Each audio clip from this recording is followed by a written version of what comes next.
कैसे हो मेरे बोर्ड एग्जाम के योद्धाओं। आज हम इस वीडियो में क्लास 12 जियोग्राफी भूगोल के लिए 2025 बोर्ड एग्जाम के लिए जियोग्राफी का एक मोस्ट इम्पॉर्टेंट वीडियो लेकर आया हूँ। इस वीडियो में हम सभी महत्वपूर्ण प्रश्न उत्तर को बताने वाले हैं जो आपके इस बार 10 मार्च के पेपर में आने वाला है। ये सभी इंपॉर्टेंट क्वेश्चन एक वीडियो में मैं बताऊंगा, तो वीडियो को लास्ट तक जरूर देखिएगा यदि आप 10 मार्च को पेपर देने वाले हैं। 70 में 70 नंबर बिल्कुल पक्का कर दूंगा। और इस टाइम मेरा सीरीज चल रहा है स्टूडेंट जियोग्राफी के ऊपर, तो मैं उसके ऊपर मॉडल पेपर भी लेकर आता हूँ। कॉपी कैसे लिख रहा है बोर्ड एग्जाम में, उसके बारे में भी मैं बताता हूँ आपको। ठीक है, सारी चीजों के बारे में मैं बताऊंगा। फिलहाल आज की इस वीडियो में हम सभी महत्वपूर्ण प्रश्न उत्तर को देखने वाले हैं, तो वीडियो को लास्ट तक देखिए और वीडियो को लाइक जरूर कर लीजिएगा। चलिए देखते हैं एक एक करके सारे इंपॉर्टेंट क्वेश्चन को। यहाँ पर देखिए स्टूडेंट, कक्षा 12 भूगोल के सभी महत्वपूर्ण बहुविकल्पीय प्रश्न को बताने वाले हैं, जो कि आपके पेपर में 8 बहुविकल्पीय प्रश्न होता है और काफी इंपॉर्टेंट होता है। ठीक है, 8 बहुविकल्पीय प्रश्न जो कि काफी इंपॉर्टेंट पूछे जाते हैं। तो चलिए देख लेते हैं बहुविकल्पीय प्रश्नों को भूगोल के लिए। पहला क्वेश्चन देखिए, यहाँ पर दिया हुआ स्टूडेंट स्क्रीन पर आप देख सकते हैं। क्वेश्चन क्या दिया हुआ है कि नव निश्चयवाद की संकल्पना। बहुत ही इंटरेस्टिंग क्वेश्चन है। यहाँ पर देखिए नव निश्चयवाद, देखिए पहला क्वेश्चन है कि नव निश्चयवाद की संकल्पना किसने प्रस्तुत की। तो जो नव निश्चयवाद की संकल्पना स्टूडेंट प्रस्तुत की थी, क्या ग्रिथ टेलर ने की थी, रेटजेल ने, एलन सी सेम्पल ने, डीकेन और पीटर्स ने। इनमें से राइट आंसर क्या हो जाएगा? तो पहले क्वेश्चन का राइट आंसर हो जाएगा स्टूडेंट ग्रिथ टेलर हो जाएगा, बिल्कुल करेक्ट आंसर। यानी पहले नंबर क्वेश्चन का राइट आंसर हो जाएगा। दूसरा क्वेश्चन देखिए, निम्नलिखित में से कौन सा एक लोगों और पर्यावरण के बीच अन्योन्य क्रिया का सर्वाधिक महत्वपूर्ण कारक है। यानी अन्योन्य जो क्रिया है इसका सर्वाधिक महत्वपूर्ण कारक क्या है? मानव बुद्धिमत्ता, प्रौद्योगिकी, लोगों के अनुभव या मानवीय भाईचारा। तो इनमें से जो राइट आंसर हो जाएगा वो आपका हो जाएगा स्टूडेंट प्रौद्योगिकी हो जाएगा, बिल्कुल करेक्ट आंसर। यानी दूसरे नंबर का खा आंसर आपका राइट आंसर हो जाएगा। तीसरा नंबर क्वेश्चन देखिए, निम्न में से मानव विकास का उपागम नहीं है। तो निम्न में से जो मानव विकास का उपागम नहीं है स्टूडेंट, बहुत ही इंटरेस्टिंग क्वेश्चन है। इनमें से आपका जो स्वास्थ्य उपागम है ये मानव विकास का उपागम नहीं है। यहाँ पर देखिए जो स्टूडेंट पहला क्वेश्चन आप लोगों का दिया हुआ था, नव निश्चयवाद की संकल्पना किसने प्रस्तुत की थी, तो ग्रिथ टेलर ने किए थे, जो कि इसको नव निश्चयवाद को रुको और जाओ निश्चयवाद के नाम से भी जाना जाता है। और जो ऑस्ट्रेलियाई एक प्रकार से भूगोल वेत्ता है ग्रिथ टेलर ने इनको प्रस्तुत किया था।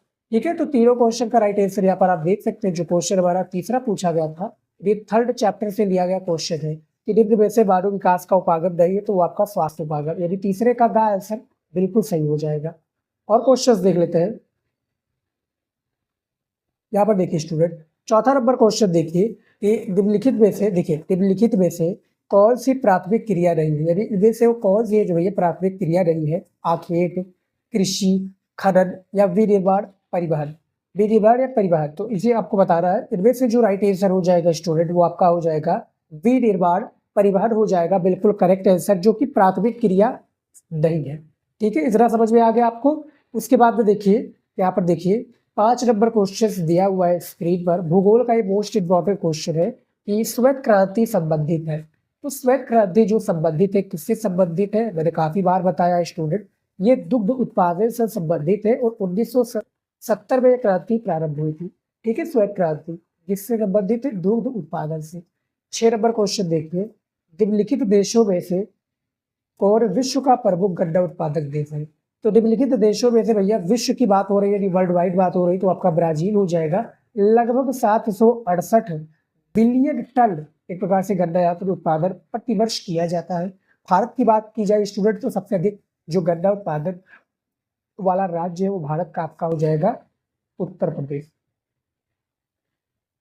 जो कि सबसे अधिक गन्ना उत्पादन हमारे भारत में उत्तर प्रदेश में सबसे अधिक होता है। 7 नंबर क्वेश्चन देखिए, स्क्रीन पर दिया हुआ है कि निम्नलिखित में से कौन सी बगाती रोपण फसल नहीं है। यानी इनमें से कौन भैया जो कि बगाती यानी रोपण फसल नहीं है, आपको बताना है। इनमें से क्या कहवा हो जाएगा, चाय हो जाएगा, गेहूं हो जाएगा या गन्ना हो जाएगा? तो करेक्ट आंसर बताइए स्टूडेंट, इनमें से क्या हो जाएगा? इनमें से मैं बात करूं तो आपका राइट आंसर हो जाएगा गेहूं, जो कि 7 नंबर क्वेश्चन का वाला ऑप्शन बिल्कुल सही है। 8 नंबर क्वेश्चन देखिए, कृषि आधारित उद्योग है इनमें से जो स्टूडेंट कृषि आधारित उद्योग है वो क्या है, लोहा इस्पात उद्योग, सूती वस्त्र उद्योग, रसायन उद्योग या सीमेंट उद्योग। तो 8 नंबर क्वेश्चन का आपका जो राइट आंसर हो जाएगा वो खा वाला हो जाएगा, यानी सूती वस्त्र उद्योग हो जाएगा बिल्कुल करेक्ट आंसर। ठीक है। 9 नंबर क्वेश्चन देखिए, छोटे दुकानदार जो उपभोक्ता को सीधे या उपभोक्ता की सीधे ही सामान उपभोक्ता पहुंच जाएगा स्टूडेंट, जो सीधे ही सामान बेचते हैं वो क्या कहलाते हैं, तो स्टूडेंट फुटकर विक्रेता साथ कहलाते हैं। 9 नंबर का आपका आंसर बिल्कुल सही हो जाएगा। थोक विक्रेता वो होते हैं जो ज़्यादा सामान देते हैं, ठीक है। और ये फुटकर विक्रेता होता है यानी जो उपभोक्ता, यानी कोई दुकानदार है जो छोटे, यानी जैसे हम लोग सामान लेने आते हैं ना मार्केट में, तो हम उन्हीं को कहते हैं फुटकर विक्रेता। ठीक है। थोक विक्रेता यानी थोक भाव में देना जो कि दुकानदारों को दिया जाता है। इनमें से कोई नहीं तो इनमें से तो एक राइट आंसर कंफर्म हो गया। निर्माता है जो निर्माण करता है उस प्रोडक्ट का, उस सामान का। ठीक है। तो 9 नंबर का आपका आंसर बिल्कुल सही हो जाएगा। और भी क्वेश्चन है यहाँ पर देखिए। देखिए 10 नंबर क्वेश्चन क्या दिया हुआ है कि निम्नलिखित में से कौन सा क्रियाकलाप चतुर्थ सेक्टर से संबंधित है। जो निम्नलिखित में से कौन सा क्रियाकलाप है स्टूडेंट जो कि चतुर्थ सेक्टर से संबंधित है, आपको बताना है। तो 10 नंबर का आपका जो खा वाला राइट आंसर हो जाएगा, विश्वविद्यालय अध्यापक हो जाएगा बिल्कुल करेक्ट आंसर। यानी 10 नंबर का खा आंसर आपका बिल्कुल सही हो जाएगा। ठीक है। उसके बाद में देखिए स्टूडेंट 11 नंबर क्वेश्चन कि निम्नलिखित में से कौन सा एक तृतीयक क्रियाकलाप है, यानी इनमें से कौन सा एक जो कि तृतीयक क्रियाकलाप है, खेती हो जाएगा, बुनाई हो जाएगा, व्यापार हो जाएगा या आखिर। तो 11 नंबर क्वेश्चन का आपका राइट आंसर जो हो जाएगा वो व्यापार हो जाएगा बिल्कुल करेक्ट आंसर। यानी 11 नंबर का आंसर आपका बिल्कुल सही है। 12 नंबर क्वेश्चन देखिए, मास्को अवस्थित है। जो मास्को अवस्थित है वो कहाँ पर है भैया, वो रूस में है आपका। यानी 12 नंबर का जो राइट आंसर हो जाएगा रूस में है। रूस के जो पश्चिमी, यानी एक प्रकार से जो स्टूडेंट पश्चिमी, जो पश्चिमी रूस है ना उसमें स्थित है। और मास्को एक नदी भी है वहीं पर रूस में। तो 12 नंबर क्वेश्चन का राइट आंसर हो जाएगा। या उसके बाद देखिए 13 नंबर क्वेश्चन, थोड़े गले में प्रॉब्लम है स्टूडेंट, जुकाम मुझे बहुत होता है, बहुत हद से ज़्यादा हो जाता है। लगभग यदि मैं बात करूँ 7 से 8 दिन में तो मुझे एक बार जुकाम होता है, और इतनी बुरी तरीके से जुकाम होता है कि 2 दिन मुझे बहुत परेशान रहना पड़ता है, इसीलिए आवाज़ आपको बहुत धीमी सुनाई दे रही होगी। ठीक है। 13 नंबर क्वेश्चन देखिए, विश्व का संघनतम रेल तंत्र पाया जाता है कहाँ पर, अफ्रीका में, दक्षिण अमेरिका में, यूरोप में या उत्तरी अमेरिका में। तो 13 नंबर क्वेश्चन का जो राइट आंसर हो जाएगा आपका यूरोप हो जाएगा, जो कि बिल्कुल करेक्ट आंसर हो जाएगा। यानी 13 नंबर का राइट आंसर हो जाएगा। उसके बाद देखिए 14 नंबर क्वेश्चन, भारत में, देखिए भारत में निम्नलिखित में से किस राज्य में जनसंख्या का घनत्व सबसे अधिक पाया जाता है। तो केरल हो जाएगा स्टूडेंट। यहाँ पर देखिए वाला आंसर बिल्कुल सही हो जाएगा शायद। ठीक है। और इस क्वेश्चन को मैंने गूगल पर सर्च किया था तो वहाँ पर बिहार दिखा रहा था, लेकिन यहाँ पर बात हो रही है संगठन घनत्व जनसंख्या पाया जाता है। ठीक है। वो आपका केरल बताया जा रहा है, बिहार हो जाएगा तो वो भी बताइएगा कॉमेंट में। 15 नंबर क्वेश्चन देखिए, सन 2011 की जनगणना के अनुसार भारत की जनसंख्या निम्नलिखित में से कौन सी है। तो देखिए 2011 के अनुसार बात की जाए तो ये भी नहीं होगा 102 करोड़, 328.7 करोड़ भी नहीं होगा, फिर ये भी आपका नहीं हो जाएगा स्टूडेंट। तो बचता क्या आपका ये वाला, तो 121 करोड़ था लगभग, मैं बता दूं आपको 121 करोड़। ठीक है। 121 करोड़ 19,422 लगभग एक प्रकार से जनसंख्या थी। ठीक है। तो 15 नंबर क्वेश्चन का राइट आंसर हो जाएगा। और अधिक थी, उससे अधिक थी, क्योंकि दिन पर दिन मृत्यु दर, मृत्यु भी होती है और जो जन्म होता है, यानी लगभग मैं बात करूं तो 1000 लोगों की मृत्यु होगी तो 2000 लोग उसमें जन्म होंगे। ठीक है। तो आपको समझ में आ गया होगा। 16 नंबर क्वेश्चन देखिए, सभी इंपॉर्टेंट क्वेश्चन में बता रहा हूँ। 16 नंबर क्वेश्चन दिया हुआ है कि निम्नलिखित में से भारत के किस राज्य में सर्वाधिक जनसंख्या पाई जाती है। निम्नलिखित में से भारत के किस राज्य में जो जनसंख्या है वो सर्वाधिक पाई जाती है, आपको बताना है। तो 16 नंबर क्वेश्चन का जो राइट आंसर हो जाएगा वो आपका हो जाएगा उत्तर प्रदेश हो जाएगा स्टूडेंट, जो कि बिल्कुल अधिक जनसंख्या, लगभग मैं बात करूँ 200 मिलियन जनसंख्या, यानी 25 करोड़ आप रख सकते हैं। ठीक है। और पूरे देश का, यानी भारत का पूरे 16%, 16.51% होता है। ठीक है। 17 नंबर क्वेश्चन देखिए, 17 नंबर क्वेश्चन क्या दिया हुआ है कि निम्नलिखित में से किस एक राज्य में जनसंख्या का घनत्व सबसे कम है।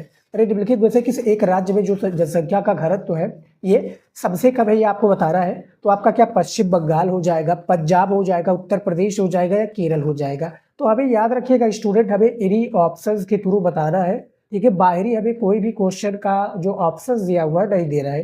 तो 17 नंबर क्वेश्चन का जो राइट आंसर बताया जा रहा है बुक के हिसाब से वो आपका हो जाएगा पंजाब, यानी 17 नंबर का जो है खा वाला राइट आंसर हो जाएगा। अगला क्वेश्चन देखिए 18 नंबर, ये देखिए दिया हुआ है भारत की ग्रामीण बस्तियों को बृहत तौर पर कितने वर्गों में वर्गीकृत किया जाता है। यानी जो भारत की ग्रामीण बस्तियां हैं इसको बृहत तौर पर कितने वर्गों में वर्गीकृत किया जाता है, 3, 4, 7 या 10। तो मैं बात करूं 18 नंबर क्वेश्चन का जो राइट आंसर हो जाएगा वो आपका खावाला हो जाएगा, यानी 4 हो जाएगा। और वो 4 कौन कौन से हो जाएंगे, एक मैं बात करूं तो आपका सघन सघन बस्तियां हो जाएगा, दूसरा आपका सघन यानी अर्ध सघन बस्तियां हो जाएगी, ठीक है। और आपका तीसरा हो जाएगा स्टूडेंट बिखरी बस्तियां, और चौथा जो आपका हो जाएगा वो शहरी बस्तियां। तो ये 4 प्रकार के वर्गों में विभाजित है, ठीक है, वर्गीकृत है। तो आपका जो 18 नंबर क्वेश्चन है इसमें 4 वाला बिल्कुल करेक्ट आंसर हो जाएगा। 19 नंबर क्वेश्चन देखिए, यहाँ पर देखिए दिया हुआ है, ये देखिए सड़क के किनारे विकसित मानव बस्तियां का प्रकार है। तो भैया सड़क के किनारे जो मानव बस्तियों का प्रकार है वो रेखीय है। मैंने काफी बार आप लोगों को बताया है, आप लोगों ने मॉडल पेपर का वीडियोज देखते होंगे तो आपको इस क्वेश्चन का राइट आंसर पता होगा। 20 नंबर क्वेश्चन देखिए, निम्नलिखित में से कौन खनिज नगर है, यानी निम्नलिखित में से कौन खनिज नगर है। क्या आपका अम्बाला हो जाएगा, डिगबोई हो जाएगा, चंडीगढ़ या कोलकाता। तो इनमें से जो करेक्ट आंसर हो जाएगा स्टूडेंट वो आपका डिगबोई हो जाएगा। 20 नंबर क्वेश्चन का खा आंसर बिल्कुल सही है। अगला क्वेश्चन है 21 नंबर कि निम्नलिखित में कौन सा भू उपयोग या भू उपयोग संवर्ग नहीं है, परती भूमि, सीमांत भूमि, निवल बोया क्षेत्र, कृषि योग्य भूमि। तो 21 नंबर क्वेश्चन का जो राइट आंसर हो जाएगा वो आपका खा हो जाएगा, सीमांत भूमि हो जाएगा स्टूडेंट, बिल्कुल करेक्ट आंसर, यानी 21 नंबर का खा आंसर आपका बिल्कुल सही हो जाएगा। ठीक है, तो ये क्वेश्चन आपके थे 21 नंबर। और भी क्वेश्चन है इसमें, यहाँ पर देखिए 22 नंबर क्वेश्चन देखिए क्या दिया हुआ कि निम्नलिखित में से जल किस प्रकार का संसाधन है। तो जो देखिए स्टूडेंट जल पर है ये आपका चक्रीय संसाधन है, चक्रीय संसाधन है स्टूडेंट, याद रखिए। और इसको हम कहते हैं नवीकरणीय संसाधन भी, नवीकरणीय संसाधन भी हम इसको कहते हैं। तो आपका 22 नंबर का घा वाला ऑप्शन बिल्कुल सही हो जाएगा। अगला क्वेश्चन है 23 नंबर की हरियाली एक परियोजना है। अब ऑप्शन देख सकते हैं 4 दिया हुआ है, का वाला है ग्रामीण विकास से संबंधित, नगरीय विकास से संबंधित, जल संभर विकास से संबंधित या वन संरक्षण से संबंधित। तो 23 नंबर क्वेश्चन का जो राइट आंसर हो जाएगा यहाँ पर क्या हो जाएगा आपका, यहाँ पर बिल्कुल करेक्ट आंसर जो हो जाएगा वो हो जाएगा आपका गा वाला, जल संभर विकास से संबंधित, बिल्कुल करेक्ट आंसर हो जाएगा। 24 नंबर क्वेश्चन देखिए क्या दिया हुआ है कि खेतड़ी निम्नलिखित में से किस खनिज के लिए प्रसिद्ध है। तो खेतड़ी जो स्टूडेंट हो वो तांबा के लिए प्रसिद्ध है, और खेतड़ी कहाँ पर है, राजस्थान में, ठीक है। खेतड़ी राजस्थान के जो झुंझुनू आपका डिस्ट्रिक्ट है ना, झुंझुनू डिस्ट्रिक्ट, उसी में ये एक प्रकार से खेतड़ी है जो कि पूछा जाता है क्वेश्चन। 24 नंबर का खा वाला ऑप्शन बिल्कुल सही हो जाएगा। ठीक है, अगला क्वेश्चन देखिए 25 नंबर की निम्नलिखित में से कौन जैविक संसाधन है। तो निम्नलिखित में से कौन जैविक संसाधन है, आपका लोहा तो होगा नहीं, वायु भी नहीं होगा, सोना भी नहीं होगा, तो बचता क्या भैया आपका वनस्पति हो जाएगा। ये 25 नंबर का आपका खा आंसर बिल्कुल सही हो जाएगा। अगला क्वेश्चन है 26 नंबर, रानीगंज खनन के लिए प्रसिद्ध है। अब ये जो कि डॉट डॉट जो लिखा है इसी में राइट आंसर आएगा। तो रानीगंज किसके लिए प्रसिद्ध है स्टूडेंट, तो कोयला के लिए। अब यहाँ पर मैं लिख देता हूँ कोयला, ठीक है। तो अब देखिए पढ़िए क्वेश्चन ये कंप्लीट है, रानीगंज कोयला खनन के लिए प्रसिद्ध है। तो 26 नंबर का खा राइट आंसर हो जाएगा। और ये आपका रानीगंज कहाँ पर है, पश्चिम बंगाल में है, ठीक है। उसके बाद में देखिए 27 नंबर क्वेश्चन, कोरबा प्रमुख कोयला खदान कहाँ पर है। तो भैया ये आपका छत्तीसगढ़ में शायद बताया जा रहा है। तो 27 नंबर क्वेश्चन का राइट आंसर आपका ये खा वाला हो जाएगा, छत्तीसगढ़, बिल्कुल करेक्ट आंसर हो जाएगा। ठीक है स्टूडेंट, तो ये टोटल मैंने आपको बताए थे 27 क्वेश्चन जो कि मोस्ट इंपॉर्टेंट क्वेश्चन है। आई होप कि आपको पसंद आया होगा। अब चलिए देख लेते हैं हमारे महत्वपूर्ण अति लघु उत्तरीय प्रश्न को। महत्वपूर्ण अति लघु उत्तरीय प्रश्न इस वीडियो में हम लेकर आए आप लोगों के लिए, जो कि 8 क्वेश्चन पूछा जाता है। 8 दूनी 16 नंबर आज की इस वीडियो में पक्का हो जाएगा। पूरे बुक के महत्वपूर्ण अति लघु उत्तरीय प्रश्न है, 16 नंबर इंपॉर्टेंट है, काफ़ी ज़्यादा होता है तो तैयार कर लीजिए। और पूरे बुक का इस वीडियो में हम महत्वपूर्ण अति लघु उत्तरीय प्रश्न लाएंगे और पूरा बुक खत्म हो जाएगा अति लघु उत्तरीय प्रश्न से। यहाँ पर देखिए सबसे पहला प्रश्न क्या दिया हुआ है, मानव भूगोल के कुछ उप क्षेत्रों का नाम बताइए। नहीं तो इस तरह से भी पूछा जाता कि मानव भूगोल के 2 उपक्षेत्रों का नाम बताना होता, तो 2 भी पूछा जा सकता है क्योंकि 2 नंबर का है। और यहाँ पर कुछ पूछा गया तो हमने कुछों का यानी सारे का आंसर मैंने बेसिकली दे दिया है। अथवा करके क्वेश्चन बेसिकली वो पूछा जाता है। तो आंसर देखिए, मानव भूगोल के कुछ महत्वपूर्ण उपक्षेत्रों के नाम निम्नवत है, यानी कुछ इस प्रकार से जो क्षेत्र का नाम है। सबसे पहला देखिए प्रादेशिक भूगोल, दूसरा सांस्कृतिक भूगोल, तीसरा ऐतिहासिक भूगोल, चौथा जनसंख्या भूगोल, पांचवा संसाधन भूगोल, 6 है आपका राजनीतिक भूगोल और 7वां अधिवास भूगोल, 8वां पर्यटन भूगोल। तो ये मानव भूगोल के कुछ उप क्षेत्रों का नाम है। अब मान लीजिए यही क्वेश्चन आप लोगों का दीर्घ उत्तरीय में पूछ लिया था। दीर्घ उत्तरीय 6 नंबर का बिगेस्ट क्वेश्चन है जियोग्राफी में।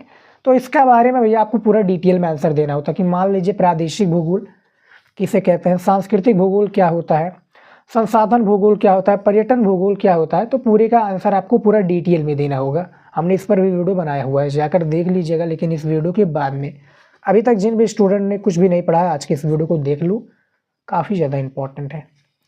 अगला क्वेश्चन देखिए 2 नंबर,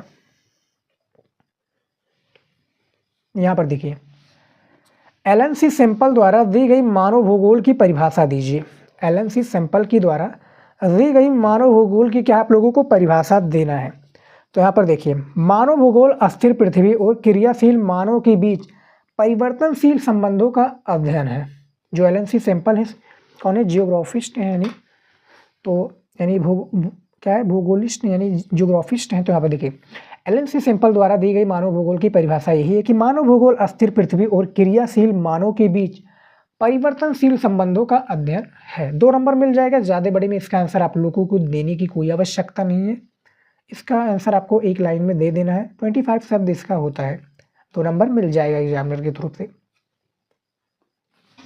3 नंबर क्वेश्चन देखिए, जनसंख्या घनत्व से आप क्या समझते हैं। जनसंख्या घनत्व देखिए किसी प्रदेश के क्षेत्रफल एवं उसके निवासियों की संख्या के अनुपात को जनसंख्या का घनत्व कहते हैं। कोई भी प्रदेश है उसके जो क्षेत्रफल उसके जो निवासी हैं वहाँ के संख्या के अनुपात को क्या कहा जाता है, जनसंख्या का घनत्व कहा जाता है। इसको देखिए कैसे मापते हैं, सूत्र इसका क्या है। देखिए जनसंख्या का घनत्व, जनसंख्या का घनत्व बटा क्षेत्रफल हो जाएगा। मान लीजिए इतने जनसंख्या का घनत्व इतना क्षेत्रफल, उसी के हिसाब से जो आएगा वो जनसंख्या घनत्व कहलाएगा। 2 नंबर यहाँ पर कंफर्म हो जाएगा। अगला क्वेश्चन देखिए, जियोग्राफी के जितने भी स्टूडेंट हैं सारे क्वेश्चंस को आप लोग तैयार कर लीजिए। 5 मार्च 2024 को आपका पेपर होने वाला है भूगोल का। इंपॉर्टेंट क्वेश्चन है, तैयार कर लीजिए, बार बार पूछे जा रहे हैं। चलिए देखते हैं चौथा क्वेश्चन देखिए, जनसंख्या वितरण को प्रभावित करने वाले किन्हीं 2 कारकों का बताइए। किन्हीं 2 कारकों को आपको बताना है जो किसको प्रभावित करते हैं, जनसंख्या वितरण को। तो ए आपका हो जाएगा जल की उपलब्धता तथा दूसरा हो जाएगा भू आकृति। ये जनसंख्या वितरण को प्रभावित करने वाले 2 कारक हैं। तो 4 का भी हमारा राइट आंसर बता दिया है। भूगोल यहाँ पर देखिए जल की उपलब्धता और भू आकृति करेक्ट आंसर हो जाएगा। उसके बाद में देखिए 5वां प्रश्न। देखिए थोड़े थोड़े में क्या है, कभी कभी थोड़े बड़े में भी इसका आंसर देना पड़ सकता है और कभी कभी क्या छोटे में भी देना पड़ सकता है। मिलेगा आपको 2 नंबर कंफर्म है। तो 2 नंबर भी काफ़ी होते हैं। काफ़ी हमारी जो स्टूडेंट है वो कहते हैं कि सर छोड़ दूं, छोड़ना नहीं है, बिल्कुल भी मत छोड़िएगा क्योंकि इंपॉर्टेंट है। और इम्पॉर्टेंट इसलिए हो जाता है, देखिए एक नंबर काफ़ी ज़्यादा है, हमें आपकी बताने की आवश्यकता नहीं है आप लोगों को कि कितना इंपॉर्टेंट है, आप लोगों को पता ही होगा। 5 नंबर क्वेश्चन है, मानव विकास सूचकांक की अवधारणा का विकास किसने दिया था। तो इसका आंसर देखिए, मानव विकास सूचकांक की अवधारणा का विकास पाकिस्तानी अर्थशास्त्री महबूब उल हक तथा नोबेल पुरस्कार विजेता भारतीय मूल के अमेरिकी अर्थशास्त्री, भारतीय मूल के क्या है वो अमेरिकी अर्थशास्त्री हैं, अमित सेन ने किया था। किसकी, मानव विकास सूचकांक की अवधारणा किसने किया था। तो इसमें 2 लोग शामिल थे जो कि पाकिस्तानी क्या है अर्थशास्त्री महबूब उल हक तथा जो नोबेल पुरस्कार विजेता जो कि भारतीय मूल के होकर भी वो, जैसे कि हमारे भारत देश में जो साइंटिस्ट हैं वो चले जाते हैं नासा में काम करने लगते हैं, अमेरिका के साइंटिस्ट में काम कर लेते हैं। सेम उसी प्रकार से भारतीय मूल के विजेता अमेरिकी अर्थशास्त्री अमित सेन ने किया था। तो 5वें का भी राइट आंसर हो जाएगा। अब चलिए देखते हैं अगला क्वेश्चन। देखिए 6 नंबर क्वेश्चन है, मानव विकास सूचकांक कौन जारी करता है? कौन क्या है जारी करता है? तो इसका आंसर देखिए, मानव विकास सूचकांक को संयुक्त राष्ट्र विकास कार्यक्रम यूएनडीपी जारी करता है। इसका फुल फॉर्म भी पूछा जाएगा। यूएनडीपी जारी करता है मानव विकास सूचकांक संयुक्त राष्ट्र विकास कार्यक्रम। ऑब्जेक्टिव क्वेश्चन में इसका फुल फॉर्म भी पूछा जाएगा, तैयार कर लीजिएगा। 7 नंबर क्वेश्चन देखिए, प्राथमिक क्रिया के 2 उदाहरण दीजिए। जो प्राथमिक क्रिया है इसके क्या करना है, हमें 2 उदाहरण देना है इसके लिए, तो हमें 2 उदाहरण के बारे में बता देना है, इसका कंप्लीट हो जाएगा। सबसे पहला है कृषि तथा खनन कार्य एवं दूसरा है पशुचारण। प्राथमिक क्रिया के 2 उदाहरण जो है कृषि तथा खनन कार्य एवं पशुचारण, ये प्राथमिक क्रिया के 2 उदाहरण है बेसिकली, 2 नंबर दे दिया जाएगा। 8वां नंबर क्वेश्चन देखिए, चलवासिता का अर्थ क्या है? काफ़ी स्टूडेंट ने इस क्वेश्चन का आंसर क्या है भूल गए थे, हमने प्री बोर्ड में इसका आंसर कुछ नहीं, कुछ जो स्टूडेंट हैं यानी डिस्ट्रिक्ट के, उनमें ये क्वेश्चन पूछा गया था प्री बोर्ड में कि चलवासिता का क्या अर्थ है, तो काफ़ी स्टूडेंट ने सही आंसर दिया था। यहाँ पर देखिए, पालतू पशुओं के साथ चारागाहों की खोज में घूमना, यानी जो पालतू पशु हैं, मान लीजिए भैंस है, और गाँव में सबसे ज़्यादा भैंसें चलती हैं, भैंस हो गया, बकरियाँ यानी गौट हो गई, तो उसके साथ में पालतू पशुओं के साथ चारागाहों की खोज में घूमना, इसी को हम चलवासिता कहते हैं। इसका अर्थ यही है, परिभाषा यही है, छोटे में यानी छोटा सार में। 9 नंबर क्वेश्चन है, औद्योगिक दृष्टि से विकसित विश्व के 4 औद्योगिक दृष्टि से विकसित विश्व के 4 देशों का नाम लिखना है हमें। सबसे पहला आपका है संयुक्त राज्य अमेरिका, दूसरा आपका ब्रिटेन हो जाएगा, तीसरा रूस तथा चौथा है चीन। जो कि क्या है, औद्योगिक दृष्टि से विकसित विश्व की यहाँ पर बात हो रही है, वो यही सामने आपके प्रेजेंट है। 2 नंबर आपको एग्जामिनर दे देगा। चलिए देखते हैं, पूरे बुक का इंपॉर्टेंट क्वेश्चन इतिहास के इतिहास में पहली बार है, पूरे बुक का मैं इंपॉर्टेंट क्वेश्चन आप लोगों को बता रहा हूँ जो यूपी बोर्ड की स्टूडेंट हैं। देखिए, और जो भी अदर बोर्ड के स्टूडेंट हैं उनके लिए भी क्वेश्चन इंपॉर्टेंट है। आप लोग देखिए कि अपने सिलेबस में जो आपका सिलेबस है इसमें सारे क्वेश्चंस मिल रहे हैं या नहीं मिल रहे हैं। देखिए, 10 नंबर क्वेश्चन है, किन्हीं 2 कृषि आधारित उद्योगों के नाम लिखिए या नाम बताइए। वस्त्र उद्योग एवं रबड़ उद्योग कृषि आधारित उद्योग क्या है, किन्हीं 2 कृषि आधारित उद्योगों का नाम बताना था, तो वस्त्र उद्योग और रबड़ उद्योग, जो कि एवं रबड़ उद्योग कृषि आधारित उद्योग है। कृषि आधारित उद्योग कौन है, वस्त्र उद्योग, रबड़ उद्योग। 11 नंबर क्वेश्चन देखिए, तृतीय क्रियाकलाप के 4 उदाहरण कौन से हैं? व्यापार, परिवहन, संचार तथा सेवाएं, ये क्या है, तृतीय क्रियाकलाप। प्राथमिक क्रियाकलाप के तो हमने बता ही दिए थे, जो कि 2 उदाहरण कृषि, यहाँ पर देखिए कृषि तथा खनन कार्य एवं पशुचारण हो जाएंगे। इसके जो 2 यानी 4 उदाहरण है, व्यापार, परिवहन, संचार तथा सेवाएं हो जाएंगी। यही सारे क्वेश्चंस आपके बोर्ड एग्जाम में पूछे जाते हैं। 8 क्वेश्चन पूछे जाते हैं, जिस तरह से ऑब्जेक्टिव क्वेश्चन 8 पूछा जाता है, सेम इसी प्रकार से ये भी क्वेश्चंस 8 पूछे जाते हैं। व्यापार, परिवहन, संचार तथा सेवाएं हो जाएंगी। 12 नंबर क्वेश्चन देखिए, चतुर्थ सेवाओं का वर्णन कीजिए। जो चतुर्थ सेवाएं हैं इसका क्या करना है, हमें वर्णन करना है, इसका परिभाषा देना है। आंसर देखिए, चतुर्थ सेवाओं बहुत ही विशिष्ट तथा जटिल प्रकार की क्रियाशील हैं। बहुत ही विशिष्ट तथा क्या है, जटिल प्रकार के क्रियाशील हैं, जिनका संबंध ज्ञान से संबंधित क्रियाकलापों जैसे शिक्षा, सूचना, शोध व विकास से है। शिक्षा क्या है, किससे? शिक्षा, सूचना, शोध व विकास से है चतुर्थ सेवाओं का वर्णन। परिभाषा था इसका, परिभाषा हमने दे दिया है। 13 नंबर क्वेश्चन है, परिवहन के प्रमुख साधनों का नाम बताना है आपको। किसके? परिवहन के। तो परिवहन के बेसिकली 3 ही प्रमुख साधन है। सबसे पहला स्थल परिवहन, दूसरा जल परिवहन, तीसरा वायु परिवहन।